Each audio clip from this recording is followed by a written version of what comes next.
It was early spring, the kind of night where the air carried just enough chill to make jackets necessary, but not enough to keep a group of college students from chasing a last-minute adventure.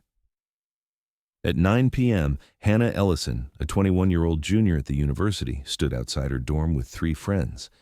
They had been studying late when someone suggested hiking up to the Ridge Trail, a spot known for giving a perfect view of the sunrise. It wasn't unusual. Students made the trip all the time.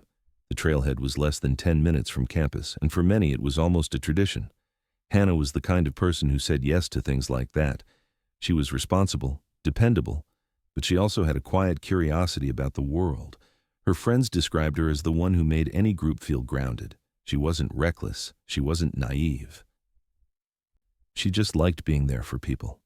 That night she pulled on a hoodie, grabbed a half-empty water bottle, and followed the others toward the dark tree line.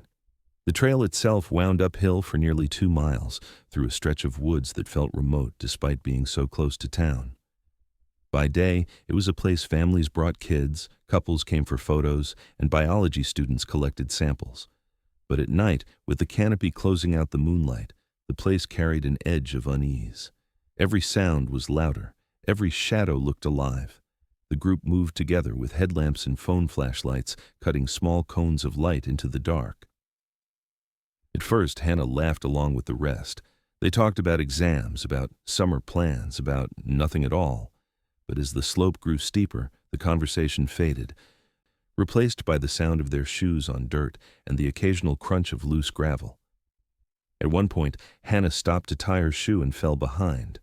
She caught up quickly, brushing it off, but it was one of those details her friends would replay later, how easily she could disappear into the blackness when her light wasn't lined up with theirs. Around 1 a.m., they reached the ridge. The view stretched out over the valley, dotted with the faint glow of streetlights and houses far below. They dropped their backpacks, sat on the rocks, and passed around snacks. For an hour, it felt like every other late-night college outing. They took photos, joked about how cold it was getting, and waited for the sky to change. Hannah seemed quiet at times, staring off into the dark. One of the friends asked if she was okay, and she smiled, saying she was just tired. By 3:30, they decided to head back down. They had timed it so they'd reach the trailhead around dawn, just as the first light broke through.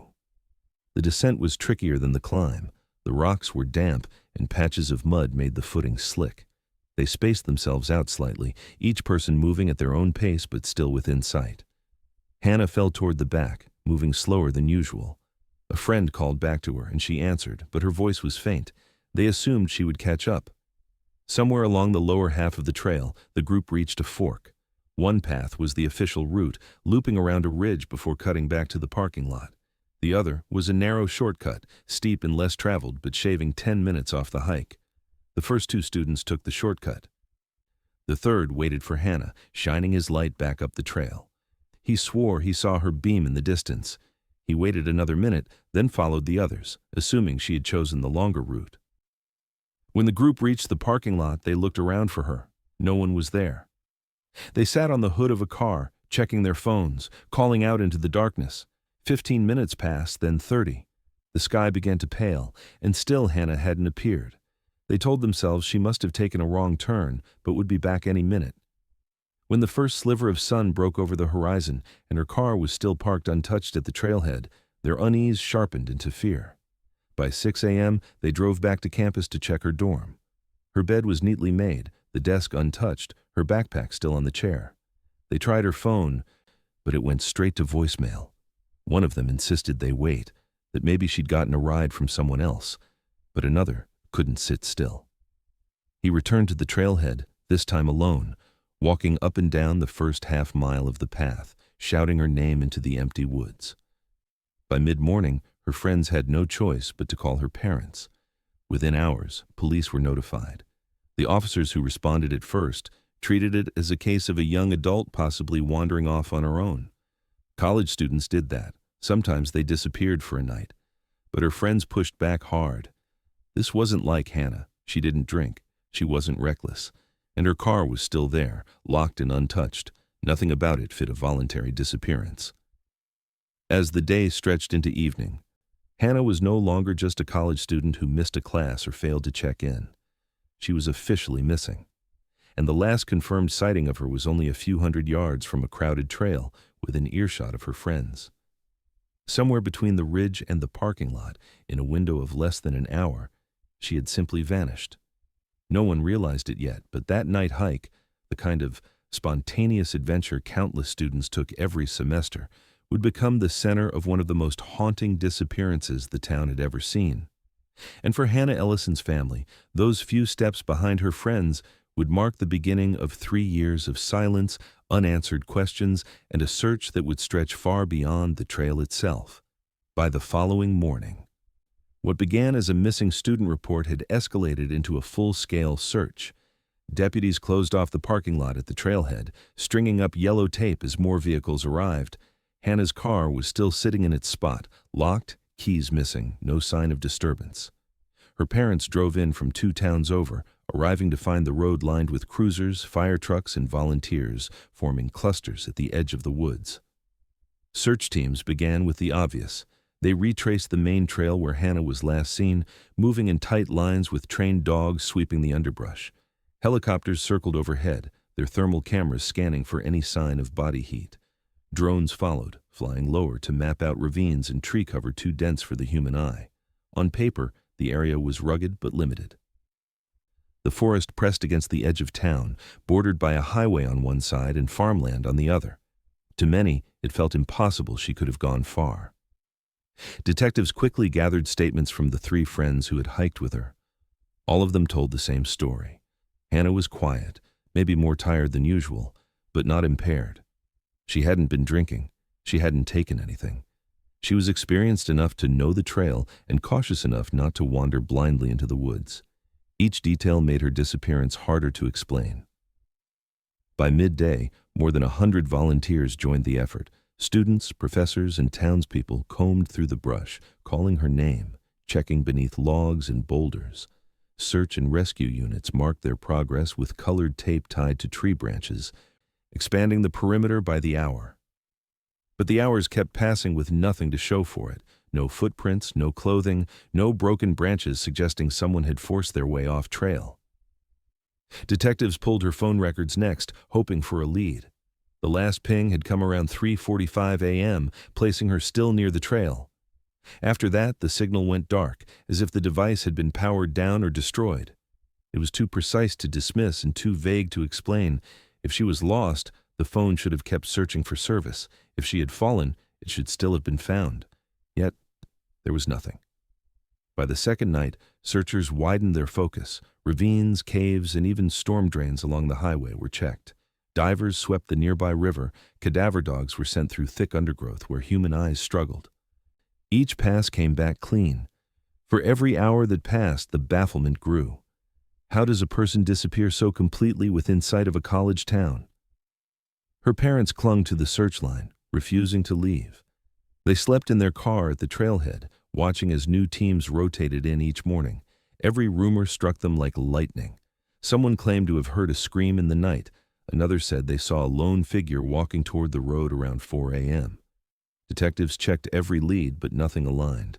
Witnesses contradicted one another, and the clock kept moving forward. Local news aired live reports showing the search grid stretching farther each day. Viewers at home saw the long lines of people moving shoulder to shoulder through the trees, orange vests glowing against the forest floor. But off camera, the tone was different.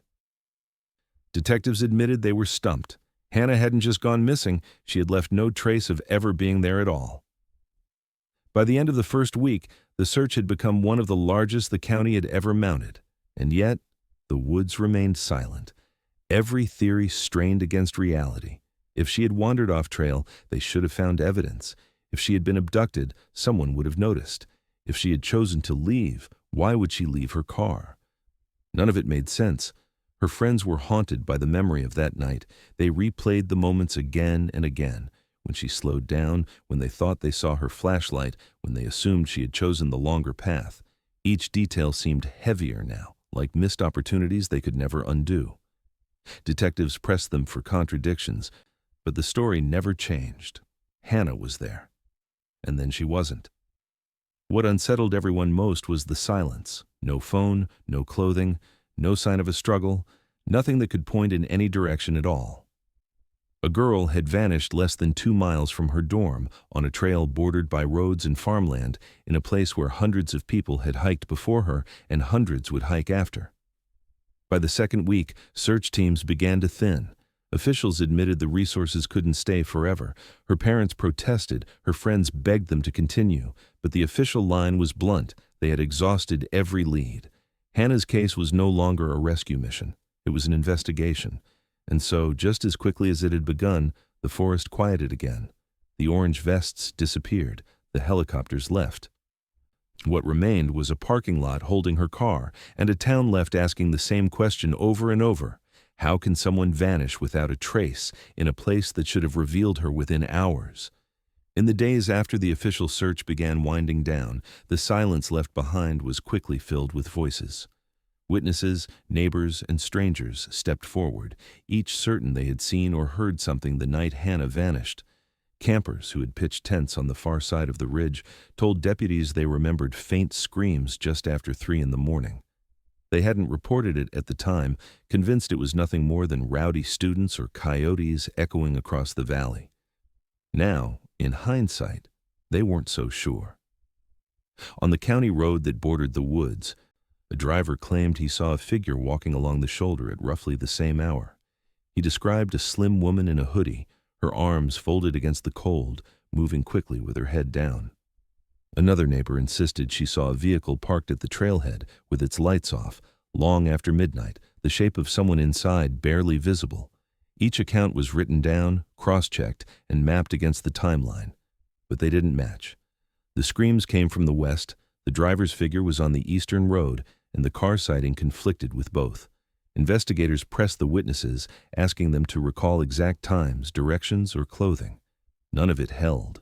Inconsistencies multiplied, leaving detectives unsure which stories were genuine memory and which were shaped by the fear that had gripped the community.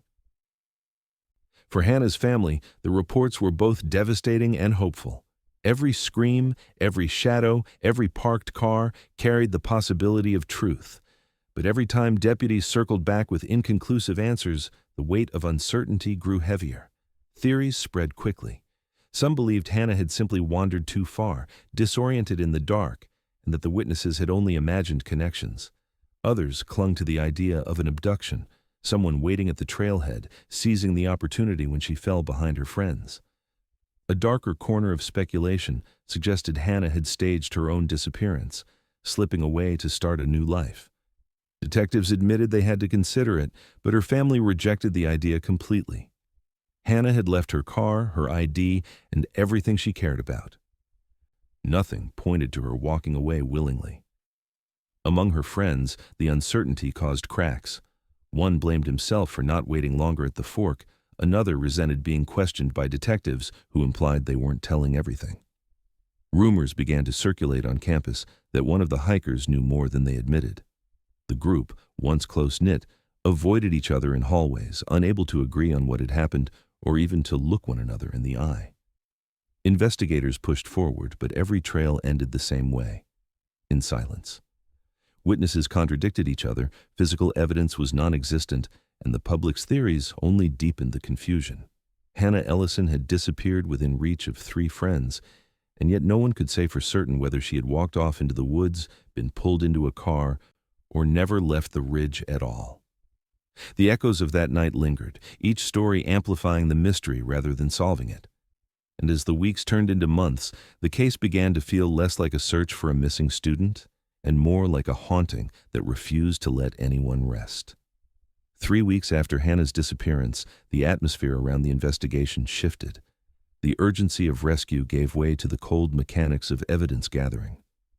Search parties thinned, helicopters no longer circled daily, and the tape around the trailhead began to sag with rain. Detectives turned their attention from the woods to the people closest to her. If Hannah hadn't been found in the terrain, perhaps the answer lay in her life. Officers collected phones and laptops from her friends, scrolling through messages, group chats, and social media timelines. They searched for hints that Hannah had planned to meet someone that night, or that a hidden relationship explained why she fell behind. Nothing obvious appeared. She had texted her mother earlier that evening about classes, with no sign of distress. In her email were assignments and notes about exams.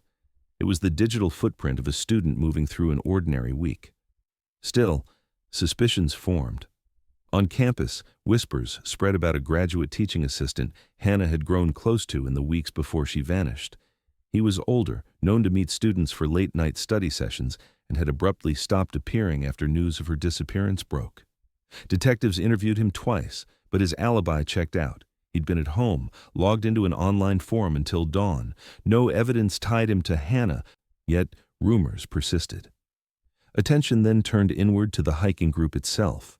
One friend, the last to see Hannah's light on the trail, became the focus of campus speculation.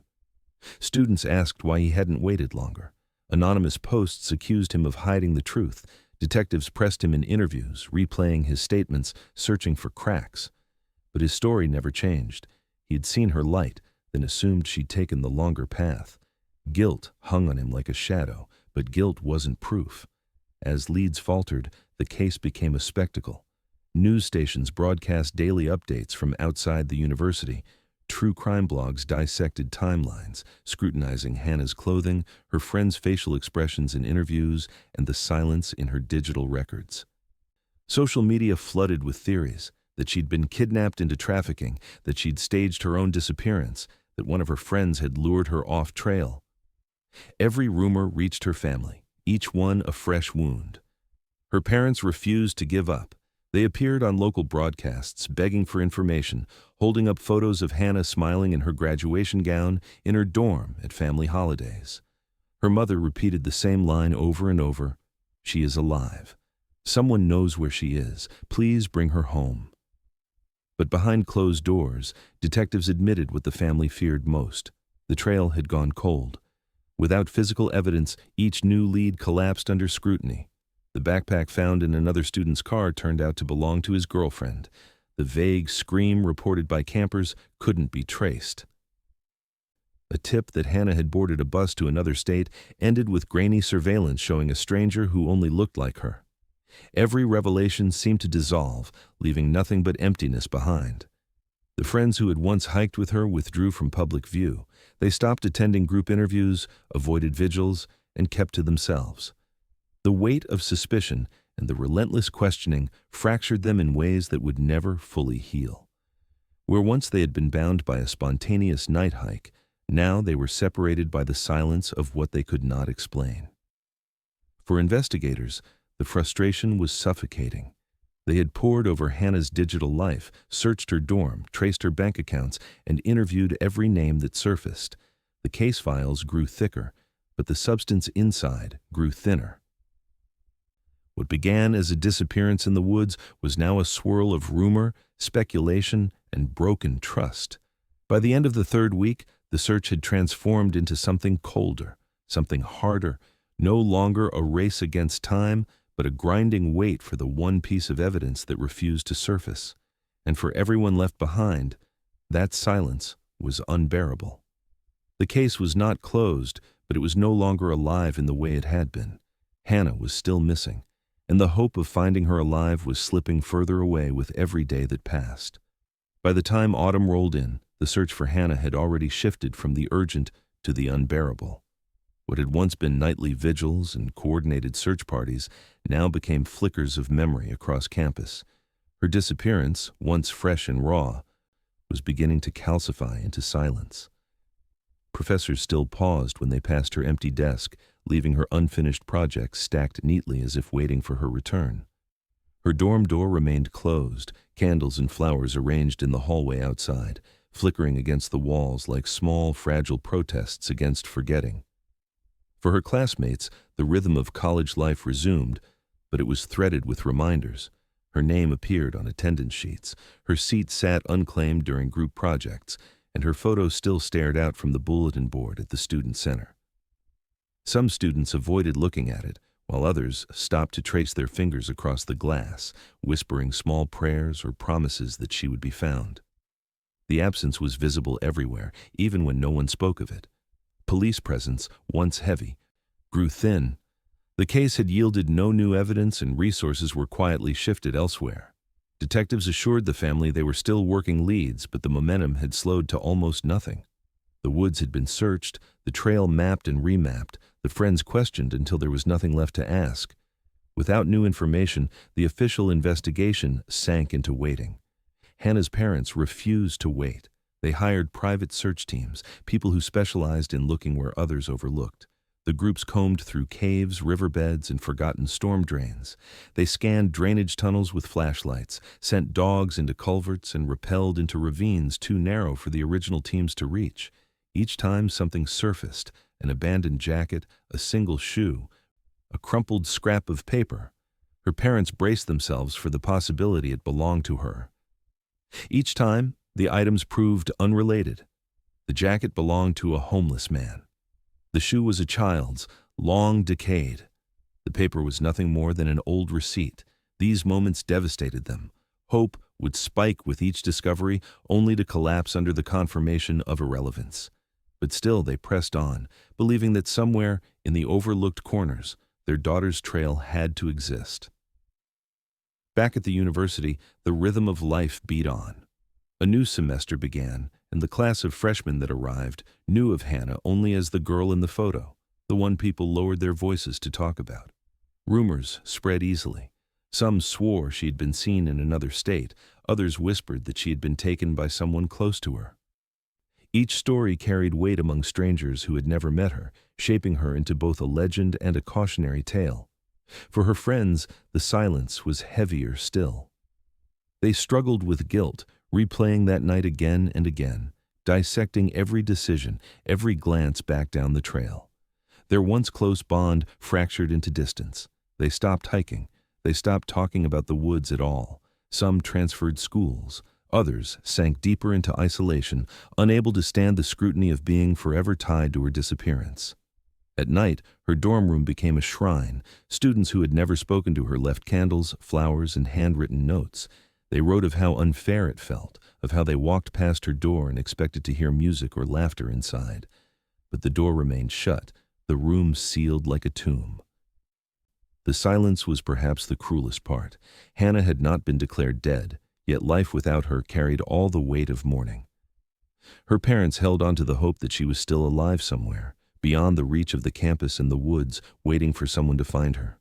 They clung to that hope, even as days bled into weeks, and weeks into months.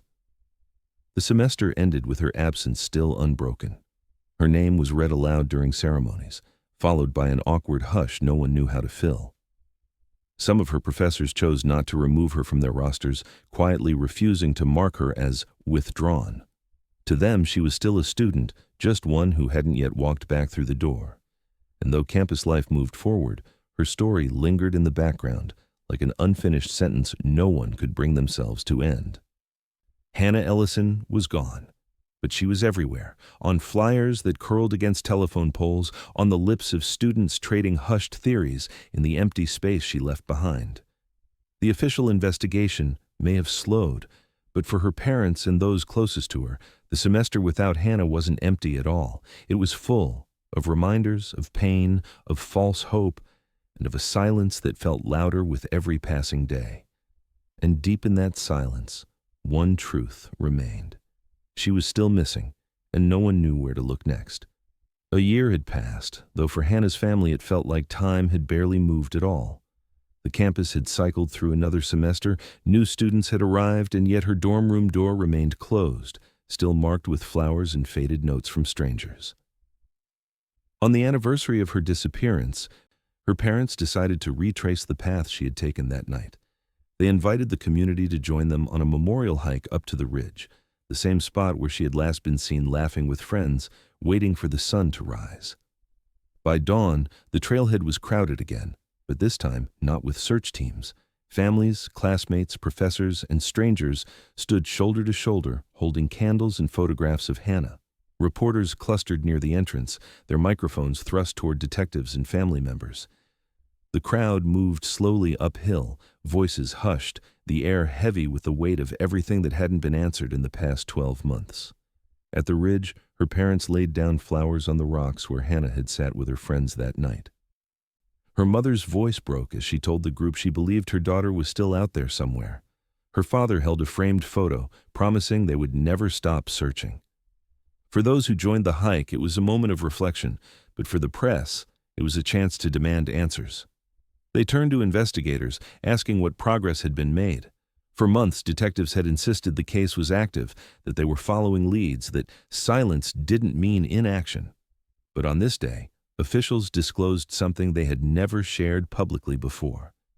Hannah's phone, they revealed, had not last pinged near the trailhead as previously believed. Instead, at 3:45 a.m., it had registered near a narrow service road on the opposite side of the ridge, an area her group never walked through that night. The disclosure stunned the crowd. It shifted the entire narrative of what might have happened. If Hannah's phone had moved toward the service road, how had she gotten there? Had she left the trail willingly? Had someone led her? Or had she been forced? Detectives offered little explanation for why the information had been withheld. They claimed they had been verifying the accuracy of the data, that releasing it too early might have compromised the investigation. But for Hannah's family, the detail felt like a betrayal. For a year, they had clung to the belief she had vanished near the trail. Now they learned she might have been intercepted far from her friends in a place none of them had thought to look. Speculation reignited instantly. Some believed it pointed to a planned meeting, that Hannah had slipped away deliberately to meet someone at the service road, only for something to go wrong.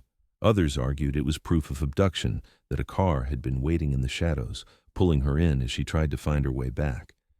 Theories expanded into darker territory: human trafficking, a targeted crime, or even someone she trusted leading her away under the guise of safety. The secrecy surrounding the phone ping only fueled suspicions. Why had law enforcement sat on that piece of information for so long? Some accused the police of incompetence, others of protecting someone connected to the case. Online forums exploded with debate, each new theory presented with the conviction of truth. For Hannah's parents, it was another wave of torment, fresh hope tangled with deeper doubt. The revelation also fractured the perception of the original night. Her friends, once certain she had been behind them on the trail, were now left to wonder if she had turned off somewhere without them realizing. The group stopped speaking to the media altogether, worn down by accusations and guilt. Within the campus, suspicion spread like a shadow. If Hannah had trusted someone enough to leave the trail, who could it have been? As the day of the memorial ended, her parents descended the trail in silence, surrounded by reporters still pressing for answers. Behind them, the woods looked the same as they had a year earlier, unbothered by the weight of the mystery they held. Nothing had changed, and yet everything had. The year mark was supposed to bring comfort, a reminder that she had not been forgotten. Instead, it introduced a new layer of uncertainty, one that twisted the story into something darker and harder to face. The simple question of how Hannah had fallen behind her friends no longer felt like the heart of the mystery. Now the focus had shifted to something far more sinister: who, or what, was waiting for her beyond the trail. And with that single disclosure, the case that had already grown cold was suddenly alive again, though not in the way her family had hoped. 2 years had passed since Hannah's disappearance. Seasons had cycled through twice, new classes had arrived and graduated, and yet her name lingered across campus like a ghost that refused to fade. Her parents kept her story alive with vigils, interviews, and flyers that yellowed under the sun. Detectives still called it an open case, but behind closed doors, most admitted the chances of resolution were slim. Then, one summer afternoon, everything shifted. It was a pair of kayakers who first spotted it. They had been drifting downstream on the river that wound through the valley, a lazy current carrying them past branches and debris. One of them noticed a shape caught in a tangle of overhanging limbs near the bank. At first, they assumed it was trash, another waterlogged bundle left behind after heavy rain. But when they paddled closer, they saw a strap, a zipper, and faded patches of fabric. It was a backpack, swollen with water, heavy enough to sink if not for the branches pinning it in place. Authorities were called, and soon deputies stood on the muddy bank, pulling the bag free. The zippers were corroded, the fabric frayed. But inside lay the unmistakable contents of a life interrupted. Water-damaged notebooks, their pages smeared and illegible. A student ID card with Hannah's photo staring back, edges warped but image still clear. and among the soaked layers of fabric, fragments of clothing that matched what she had been wearing the night she vanished. Forensic teams worked quickly. They confirmed it was Hannah's backpack, the ID genuine, the clothing consistent with descriptions from her friends. But there was something odd, something that unsettled the investigators. The bag showed no signs of being buried, weathered, or long abandoned. The zippers were rusted, yes, but the fabric was intact. The notebooks hadn't fully disintegrated. Analysts suggested the pack hadn't been in the water for 2 years. At most, it looked like weeks. That detail sparked a storm of questions. Had the bag been placed there recently deliberately to mislead investigators? If so, by whom? And why wait 2 years to do it? Others wondered if flooding had dislodged it from some hidden spot upstream. But if the river had carried it, why hadn't it been found earlier in one of the many searches? For Hannah's family, the discovery was both proof and punishment. Proof that she hadn't simply walked off and vanished into nothingness.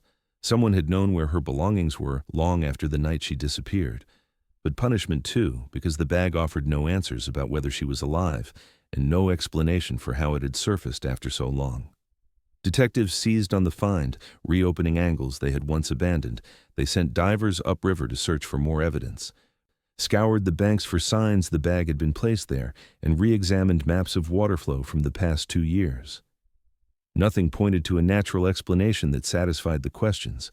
The river had been searched before, in the early days when the case was still fresh. Why had nothing been found then? Theories multiplied again.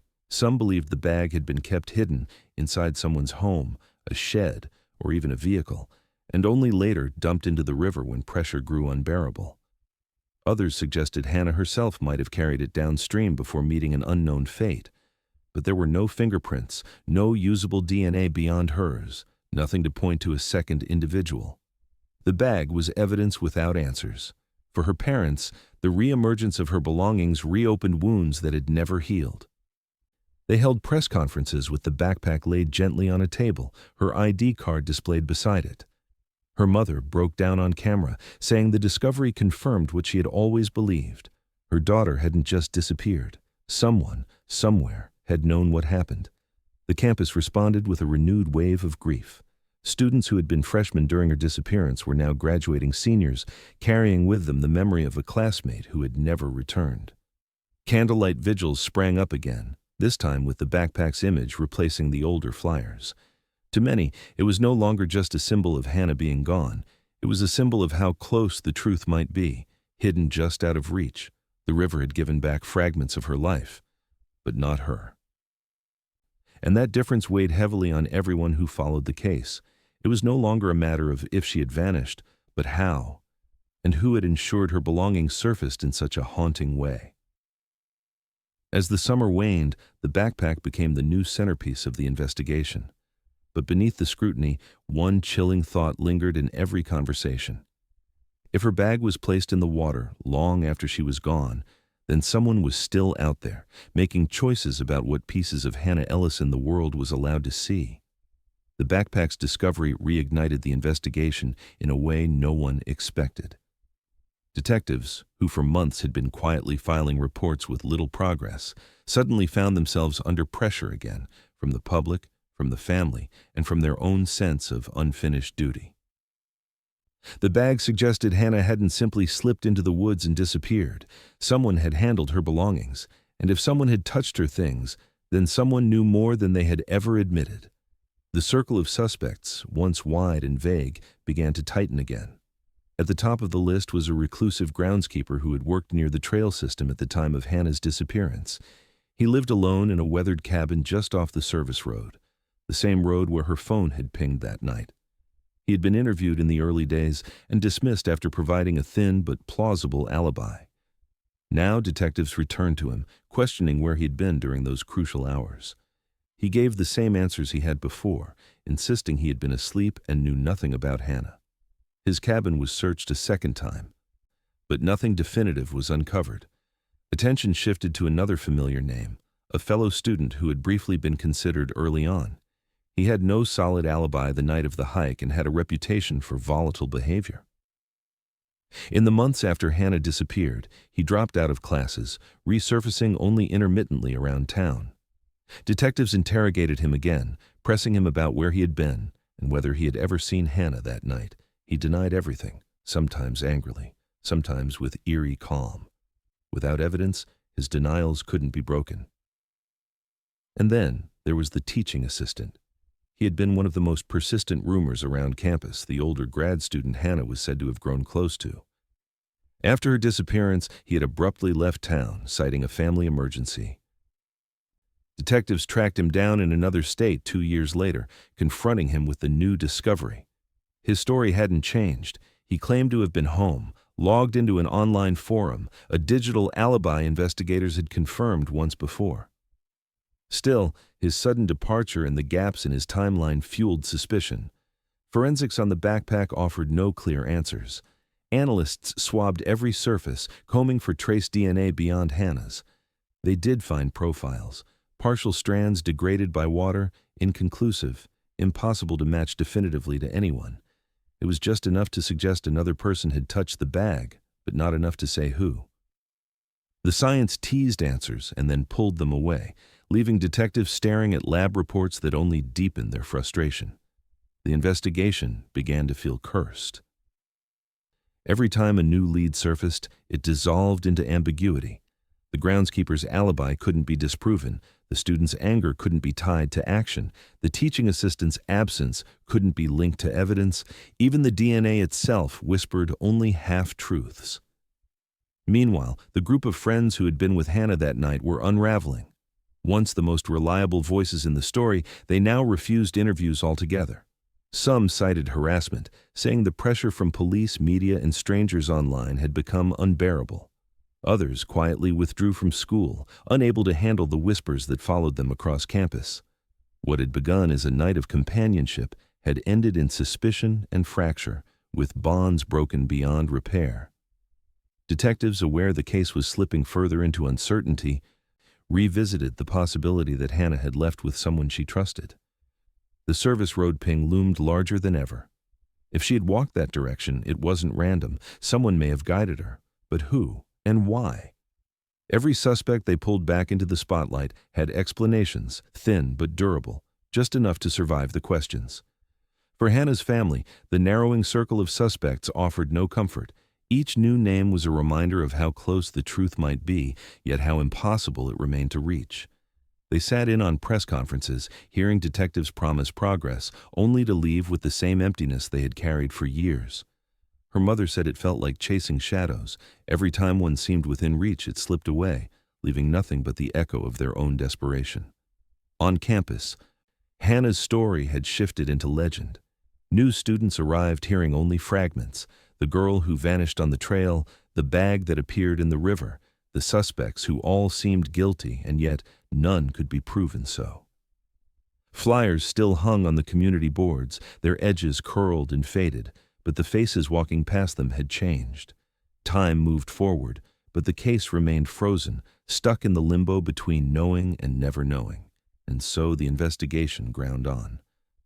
Detectives knocked on the same doors, asked the same questions, tested the same evidence in newer labs, and still came away empty-handed.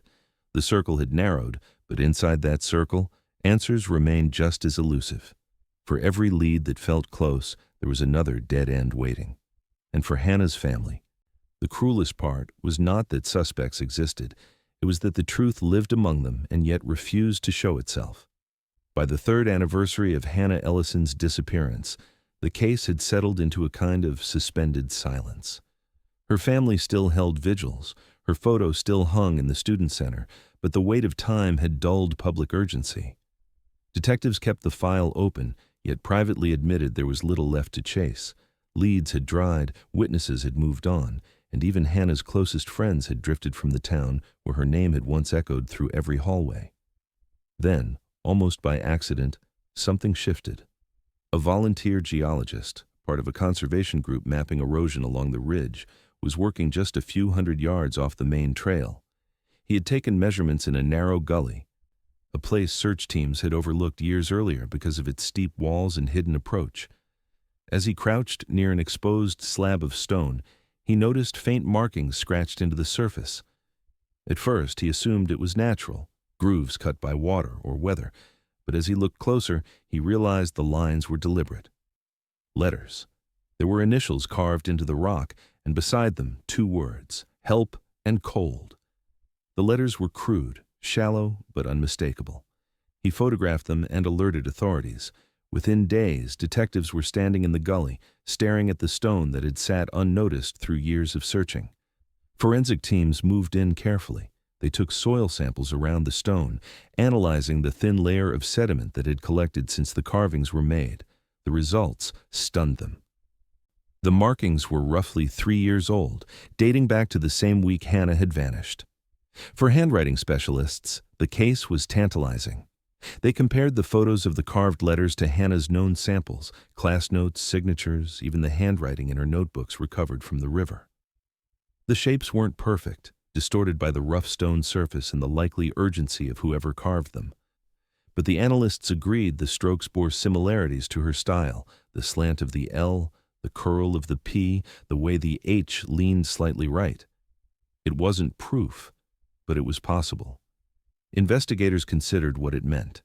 If Hannah had been in the gully, why?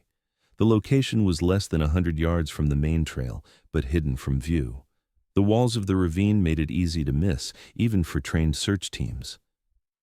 Had she slipped, fallen, and been unable to climb back out?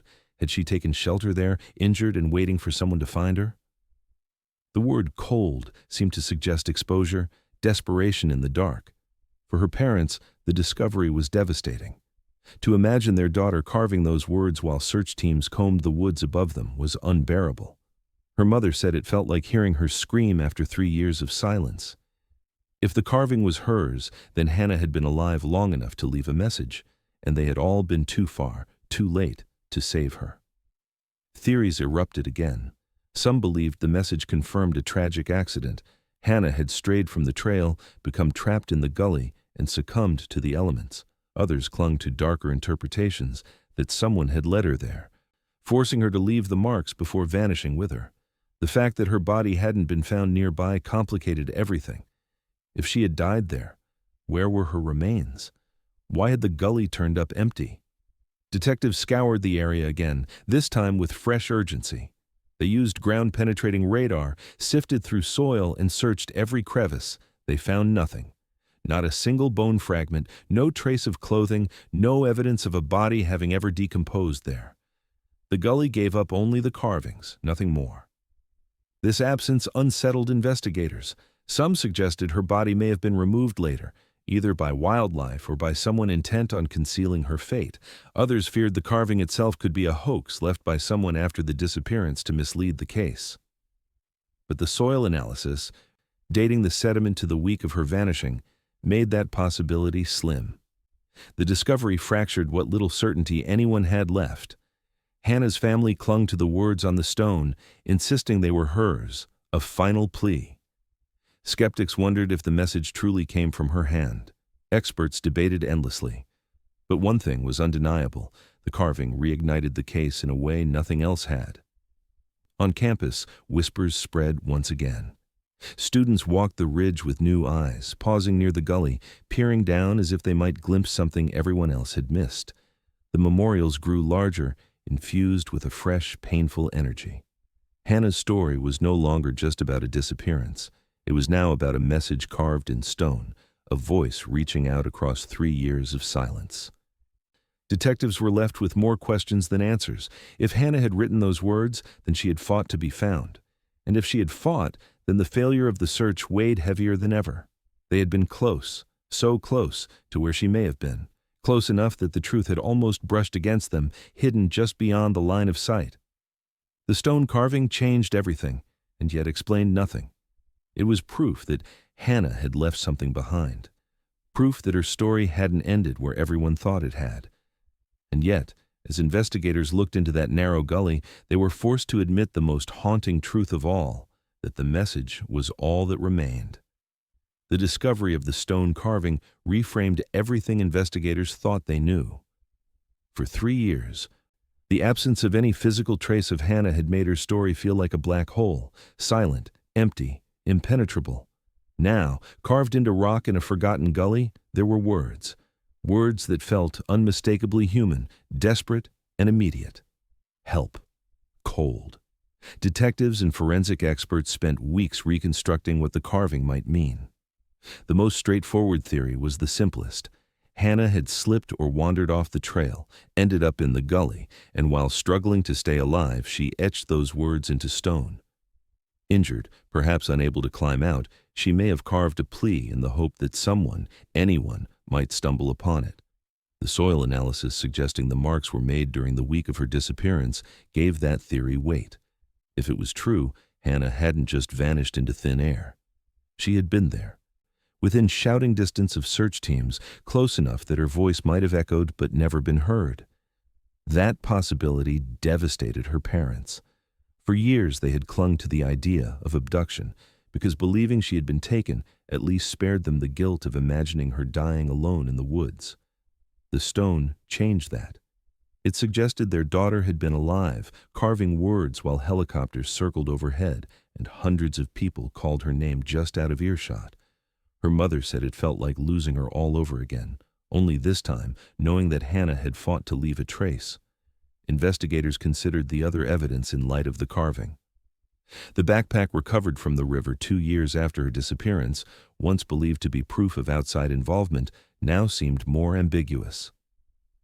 Hydrologists studied maps of the valley, noting that heavy storms could have dislodged items from hidden crevices and carried them downstream. If Hannah had been in the gully, her belongings could have been moved by flooding, ending up tangled in branches miles away. But skeptics pushed back. Why did the backpack appear so recently preserved? Why had no other objects turned up with it? The possibility lingered that someone had placed it deliberately to confuse investigators or to cover their tracks. The duality of those explanations became the defining feature of the case. For every logical theory, there was a darker alternative. Had Hannah been injured and left her final plea in stone? Or had someone led her there, compelled her to carve the words, and then removed her body, leaving only a message behind? The absence of remains made it impossible to know. Still, with the carving as the most concrete evidence they had, officials reached a conclusion. After years of silence, they declared Hannah's case closed. The official statement framed her death as a probable accident. A young woman who strayed from the trail found herself trapped and succumbed to the elements. It was an ending that fit the evidence neatly, but not cleanly. Too many details remained unresolved. Too many questions resisted simple answers. For her family, closure was complicated. The carving gave them something to hold on to, a tangible sign that Hannah had been there, that she had fought to be remembered. But it also condemned them to a cruel truth, that rescue had been so close and yet had never reached her. Her father described it as standing outside a locked door, hearing your child cry inside and knowing you had the key but never realizing it. Among investigators, the case became a cautionary tale about the fragility of search efforts, how a missed gully, a hidden corner of terrain, could mean the difference between life and death. Many admitted privately that the idea of Hannah carving those words while they searched nearby would haunt them for the rest of their careers. And yet, not everyone accepted the official story. Some pointed to the inconsistencies, the backpack, the absence of remains, the inconclusive DNA, as signs that foul play couldn't be ruled out. Others whispered about the suspects who had once stood at the edge of suspicion, the groundskeeper near the service road, the volatile student, the teaching assistant who left town. Were they truly uninvolved? Or had someone walked away free because the evidence dissolved in time? The gully itself became a site of pilgrimage. Students and hikers stopped to look down at the stone, to trace the faint carvings with their fingers, to leave flowers in the soil. For them, it was a reminder of how close the line between presence and absence can be. For Hannah's family, it was both a grave and a monument, though no body was ever laid to rest there. As the case file closed, the unanswered questions remained louder than the official conclusion. Did the search teams miss her by only yards, or had someone led her there, erased her trail, and left only words behind as a cruel echo? In the end, Hannah's story did not resolve into certainty. The carving gave proof of her struggle, but not of her fate. It revealed that silence is not always empty. that sometimes it hides voices etched into stone, waiting years to be heard, and it left behind a haunting reminder for everyone who had followed her story, that truth and silence can sit side by side in the wilderness, separated by nothing more than a few steps in the dark.